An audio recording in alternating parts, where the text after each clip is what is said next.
Se lhe fosse dada a proposta para ir para um lugar mágico, onde não existem regras, não existe tempo e todos os seus desejos fossem realizados, acaba sendo muito tentador, mas eu, você, todos sabemos que não existe um lugar assim. O problema dessa proposta é que ela não vem com um convite que você possa recusar. E o único caminho que sobrará será sua tentativa de sobrevivência perante a violência. Mas como você sobreviveria ao Peter Pan? Bom, para quem é novo aqui, eu sou o John. Seja muito bem-vindo ao podcast Como Sobreviver ao Planeta Terra. Se estiver me ouvindo pelo YouTube, não esqueça de se inscrever, ativar o sininho e deixar um like para sempre receber os novos episódios.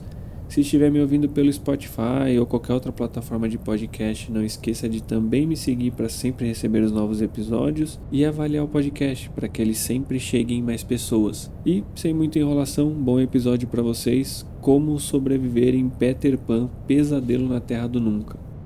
A proposta de viver em um lugar utópico é maravilhosa, considerando que a vida não é fácil nem justa para todos. Mas no filme, a proposta ela é sempre feita a crianças, mais especificamente a garotinhas.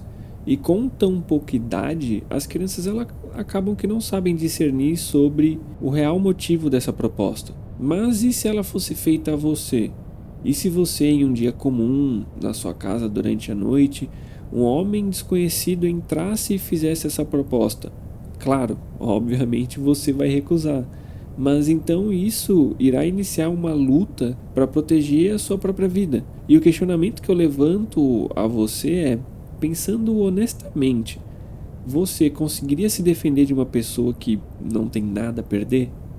Bom, para iniciar a sua sobrevivência ao sequestro do Peter Pan, que na verdade, parando para pensar, ele sempre foi um sequestrador, mas agora com um motivo bem mais preocupante. Claro que sempre é necessário entender o real problema para então tentar descobrir um meio de usar ele ao seu favor. E o problema nesse caso é o próprio sequestrador, o Peter Pan. E claro, ao que tudo indica, ele tem alguns traços de não estar 100% com a saúde mental em dia. E tudo porque lá no início, quando criança, sofria abusos vindo da própria mãe. Eu me questionei que tipo de abuso seria esse, mas logo tive a resposta. Tem uma cena que mostra o personagem nu e logo se vê que a mãe dele acabou que por amputar toda a região íntima do personagem. Então, com constante medo pesando na sua própria mente e ainda criança, a única forma de combater esse terror que ele sofria foi imaginar um lugar onde nada disso seria possível,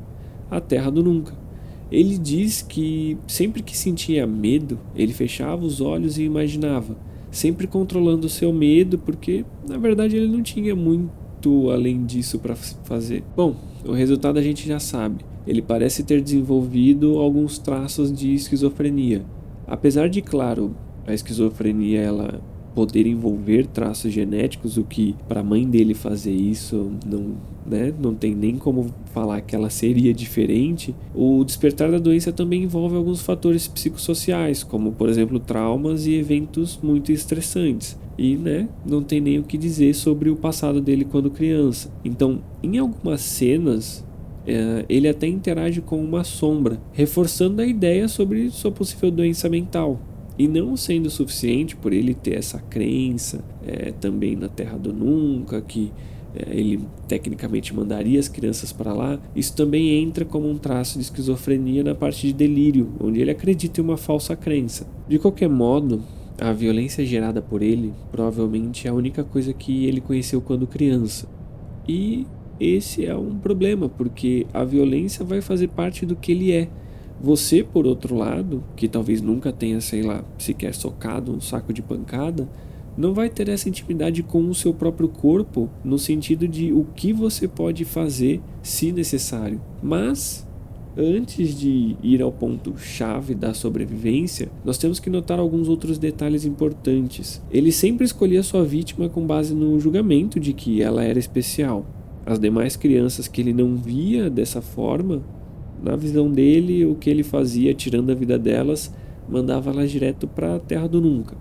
Então, dessa forma, ele sempre mantinha vivos aqueles que ele julgava especial e provavelmente acatavam as ordens dele. Eu não acredito que ele mantivesse todos vivos, porque obviamente nem todos iriam aceitar essa nova realidade. Ainda na casa que ele vivia, com a, entre aspas, Sininho, que é o primeiro garotinho sequestrado por ele, né, que ele estava iniciando um processo de transição de gênero, então acabou que virou a Sininho da Terra do Nunca dele.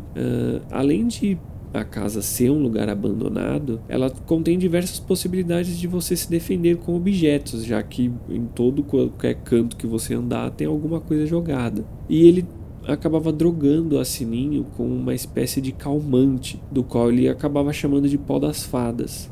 O que na verdade poderia ser bem útil para você, porque em um momento do filme, quando é injetado esse calmante nele, ele fica sem reação por um tempo. Então teria como você até escolher o que você iria fazer, ou ficar no chão enrolando igual a personagem ficou no filme. Tem sempre essa possibilidade. Os atributos físicos do vilão Peter Pan são normais. Algumas cenas reforçam a ideia de que ele poderia ter uma força um pouco maior que a comum, mas sendo sincero, eu acredito que apenas foi um conjunto de fatores, e não especificamente a força dele. Então você não tem uma desvantagem. A verdade é que para ele sobreviver em um local totalmente precário, ele acaba não tendo uma boa alimentação, e talvez isso seja uma vantagem para você. Porém, como eu disse, ele não tem empatia, ele não vai hesitar. Coisa que você, por exemplo, faria em hesitar antes de ter certeza do que está acontecendo. Então, de modo geral, tá no 0 a 0. Ninguém está em desvantagem, ninguém está em vantagem. E para sobreviver ao sequestro, acaba sendo um pouco abrangente. Foi mostrado que ele invadia casas, né, atrás das crianças, assim como as pegava na rua, mas sempre em um lugar mais afastado, longe de onde as pessoas poderiam intervir. Acredito até que se ele não conseguia raptar na rua, aí sim ele cogitava ir até a casa da pessoa. E isso te leva a dois pontos importantes. Mesmo sem saber a existência, né, dele, ainda existem pessoas ruins que poderiam fazer o mesmo, ou algo mais leve, ou até pior, se é possível fazer algo pior. Então, pensando nisso, evite locais sem muita movimentação ou casas em volta. E sempre que for dormir, tranque a sua casa e tenha certeza que ela esteja trancada, porque em momentos que você está de certo ponto mais frágil, como a hora de dormir, você tem que ter certeza que nada vai te acontecer. Já para o infeliz fato de você poder encontrar com ele, acaba sendo necessário interpretar a situação antes de escolher um modo de agir. Sempre que eu faço um episódio, eu acho que é mais do que claro que eu estudo muita coisa antes de terminar, escrever ele e postar para vocês ouvirem. E nesse caso em específico, eu não achei muitas informações ou até dicas sobre o que fazer caso você sofra esse tipo de violência no sentido de ser sequestrado. Até porque eu acredito que dependendo do que te falarem, pode custar sua vida e cada situação é uma situação, então acho que de certo ponto ninguém quer colocar a mão no fogo. Por isso que eu disse que é necessária a sua calma e análise da situação. Se você o encontra e ele atenta contra você em um lugar que tem, mesmo que poucas pessoas e muitas casas em volta, pelo menos casas que podem ter pessoas, você pode escolher lutar contra ele com toda a sua força, evitando ao máximo ser levado até a casa dele. É bom que você realmente pense nos seus movimentos. Ataque com socos, chutes, onde possa causar mais dor, ou onde também você conseguir golpear e que tenha um certo nível de relevância em causar dor. Não saia batendo e socando aleatoriamente. Pense que cada golpe é uma oportunidade de você ganhar e se livrar daquele mal. E grite, pelo amor de Deus. Toda vez que eu assisto um filme de terror assim, sempre tem um personagem que é o primeiro a trombar o safado do assassino e ele não grita, ele fica quieto, e aí todos os outros são pegos de surpresa porque o safado não gritou, não reagiu direito. Então grite.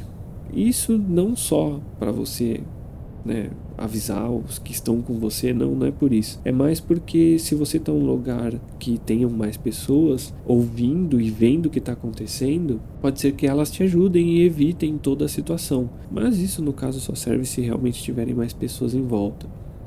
Agora, se você não tiver como evitar, estiver em um lugar sem ninguém, ou ele arrumar um modo de te sequestrar impedindo que você consiga ter qualquer reação, mantenha calma. Sim, ele vai levá-lo até a casa dele. E sim, pode ser que ele tenha a intenção de te levar para a Terra do Nunca. E ter a calma vai ser importante. Por mais que pareça assustador e, na verdade, vai ser, observar tudo o que pode ser feito enquanto preso vai permitir que na primeira oportunidade você consiga realizar algum feito que realmente possa ser útil. Em outras palavras, seja paciente, seja calmo, assim atingindo positivamente a confiança dele, criando um momento oportuno. Nesses casos, não hesite, se torne o animal que seus antepassados foram para sobreviver em meio aos animais e nas florestas. O meu conselho pessoal é que realmente você analise se você conseguiria se defender de algo assim, uma agressão, por exemplo. Caso chegue à conclusão que não, eu pessoalmente sugiro que você tente praticar algum meio de luta. Jiu-jitsu é uma boa opção, assim como boxe, kickbox. É importante todo mundo saber se defender. Homem, mulher, criança. O mundo ainda é um lugar de sobrevivência e violência. Então, não espere que a educação do próximo seja condizente com a sua. Bom, esse foi o episódio de hoje, eu espero que vocês tenham gostado. Se você ouviu até aqui, eu agradeço muito. Se estiver me escutando pelo YouTube, não esqueça de se inscrever e ativar o sininho para sempre receber as notificações. Por qualquer plataforma de podcast, me siga e avalie o podcast para que ele chegue em mais pessoas e para que você receba os novos episódios. De qualquer maneira, até a próxima e um beijão para vocês.